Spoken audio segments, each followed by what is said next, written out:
सोच लिया था कि बाबा फरीद मुझ पर अपनी नज़र डाल दे, मुझको अपना मुरीद बना ले, लेकिन ये मौका अच्छा देखा जब बाबा फरीद ने कहा, क्या कोई ऐसा है जो मेरे साबिर को कंट्रोल में ले आए, मेरे साबिर का जलाल ख़त्म कर दे, मेरे साबिर का जलाल कंट्रोल में ले आए। शमसुद्दीन तुर्की पानीपती आगे बढ़े। हाँ हाँ बाबा फरीद, मैं उनके गुस्से को, मैं उनके जलाल को कंट्रोल में ला सकता हूँ, मैं उनको कंट्रोल में ला सकता हूँ। बाबा फरीद ने कहा, पागल हो गया है क्या? उनके सामने जाएगा जल के भस्म हो जाएगा, जल के राख हो जाएगा।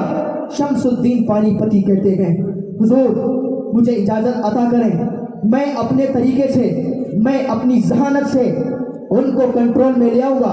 बाबा फरीद ने कहा, वो भूखा भी है 12 साल से, क्या तू उसे खाना खिला देगा? कहा हाँ मैं उसे खाना भी खिला दूंगा। कहा वो खड़ा हुआ है, क्या उसे बिठा देगा? कि तेरे अंदर इतना तजुर्बा है कि तू मेरे साबिर के जलाल को कंट्रोल भी कर सकता है, उसको खाना भी खिला सकता है, उसको बिठाल भी सकता है। कहा हुजूर आप मुझे इजाज़त दें, मैं उनको बिठाल भी सकता हूँ, मैं उनको कंट्रोल में भी ला सकता हूँ, मैं उनको खाना भी खिला सकता हूँ। कहा ठीक है, जाओ अलीमुल्ला अब्दाल को साथ में ले लो, जाओ तुम्हें इजाज़त है। शमसुद्दीन पानीपती जब पाक पटन से निकलते हैं, कलियर की सरजमीन पर पहुँचते हैं, जलाल साबिर पाक को है, पूरा कलियर जल रहा है, साबिर पाक गूलर की शाख पकड़े खड़े हैं, साबिर पाक के पीछे से शमसुद्दीन पानीपती अलीमुल्ला अब्दाल आपके पीछे खड़े हो गए। खड़े होने के बाद आपने अपना जहन दौड़ाया कि साबिर का गुस्सा, साबिर का जलाल किस तरीके से कंट्रोल किया जाए, किस तरीके से कंट्रोल किया जाए। आप आलिम बहुत बड़े थे, ऐसा नहीं जो कब्रों में लेटे हुए गए, जो कब्रों में आराम फरमा रहे गए, ये आलिम नहीं होते थे, ये बस ऐसे ही अल्लाह के वली हुआ करते थे। ये बहुत बड़े मुत्तकी, बहुत बड़े आलिम, बहुत बड़े मुकर्रिर, बहुत बड़े हुआ करते थे। इनकी जहानत का कोई अंदाज़ा नहीं लगा सकता। पानीपती शमसुद्दीन पानीपती जब साबिर पाक के पीछे खड़े हुए, और खड़े होने के बाद आपने सोचा अगर आगे जाएंगे तो जल के राख हो जाएंगे, इसलिए जलाल बहुत तेज़ी के साथ था, आगे कोई नहीं जा सकता था। शमसुद्दीन पानीपती पीछे खड़े हुए, बुलंद आवाज़ से आपने आंखें बंद करी, बुलंद आवाज़ से अल्लाह का कुरान पढ़ने लगे। कहते सुभान अल्लाह, अल्लाह का कुरान पढ़ने लगे, कुरान पढ़ने लगे, तिलावत करने लगे। जब मीठी मीठी आवाज़, मीठी मीठी आवाज़, अल्लाह का फरमान साबिर पाक ने सुना तो गुस्सा कंट्रोल होने लगा, गुस्सा कंट्रोल होने लगा।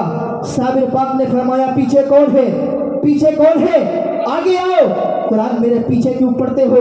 आपने अर्ज किया, हुजूर मैं आपके आगे नहीं आ सकता, मैं आपके साइड से खड़ा हो जाता हूँ। साइड से खड़े होकर शमसुद्दीन पानीपती ने अपनी जहानत लगाई और कुरान पढ़ने लगे।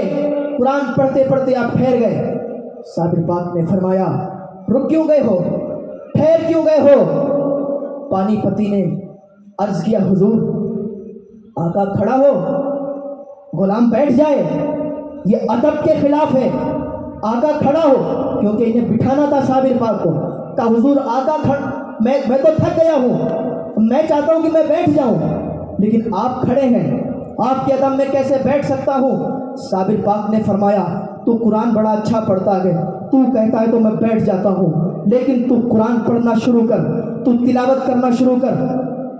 शमसुद्दीन पानीपती बैठे, हुजूर साबिर पाक को इस तरीके से आपने बिठाया, बैठ के कुरान शरीफ पढ़ने लगे, कुरान शरीफ की तिलावत करने लगे। साबिर पाक आपकी तिलावत सुन रहे हैं। शमसुद्दीन पानीपती पढ़ते पढ़ते पढ़ते पढ़ते ठहर गए, रुक गए।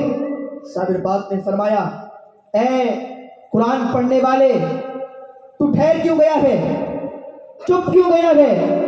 कहा हुजूर मुझे भूख बहुत लगी है, मुझे भूख बहुत लगी, मैं भूखा हूँ। कहा तो खाता क्यों नहीं है, गूलर तोड़ खा। कहा हुजूर जिसका आका भूखा हो उसका गुलाम खाना खाए, उसका गुलाम खाए, यादव के खिलाफ नहीं है, तो फिर क्या करें? तो हुजूर मैं गूलर तोड़ता हूँ, पहले आप खाइए फिर मैं खाता हूँ।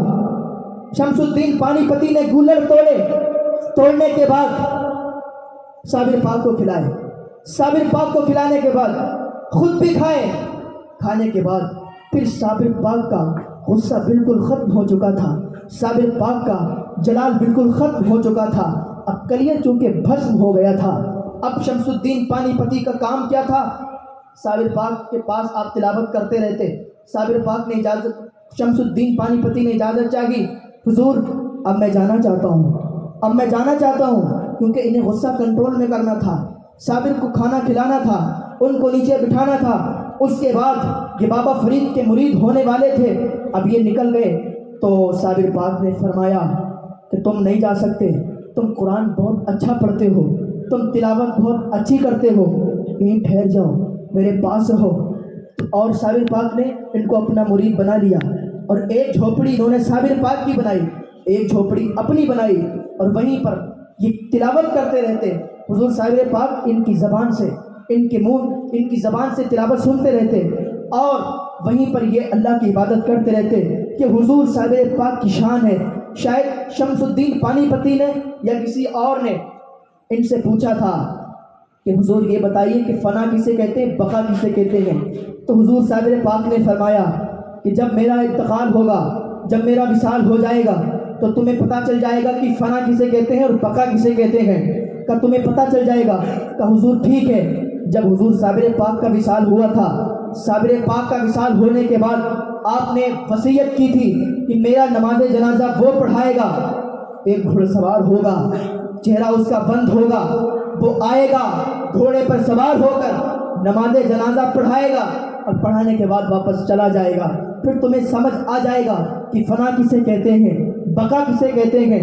جب اتنا آپ نے سنا، شاید شمس الدین پانی پتی نے کہا ٹھیک ہے حضور۔ جب حضور صابر کلیری کا وصال ہوا، حضور صابر پاک پردہ فرما گئے، تو جنازہ تیار ہوا، جنازہ رکھا ہوا تھا، لوگ انتظار دیکھ رہے تھے کہ کون نماز جنازہ پڑھائے گا۔ حضور صابر پاک کی وصیت ہے کہ کوئی گھڑ سوار آئے گا، چہرے پر نقاب ہوگا، لوگ اس کا انتظار دیکھ رہے تھے۔ جنازہ تیار تھا، نماز جنازہ پڑھنے کے لیے لوگ کھڑے ہوئے تھے۔ کیا دیکھتے ہیں کہ اتنے میں ایک گھڑ سوار آتا ہے، اس کے چہرے پر نقاب ہے، گھڑ سوار آیا، نماز جنازہ پڑھائی، پڑھانے کے بعد پھر وہ جانے لگا تو شمس الدین کھڑے ہو گئے، حضور آپ کون ہیں؟ آپ نے نماز جنازہ پڑھائی، آنے کے بعد جا رہے ہیں، دنیا والے اگر مجھ سے پوچھیں گے تیرے پیر کی نماز جنازہ کس نے پڑھائی تو میں کیا جواب دوں گا؟ آنے والے شخص مجھے یہ تو بتاتا جا تو کون ہے؟ تو اس وقت اس گھڑ سوار نے اپنے چہرے سے نقاب اٹھایا تھا تو کوئی اور نہیں تھا، صابر پاک تھے۔ تو کہنے لگے دیکھ تو نے پوچھا تھا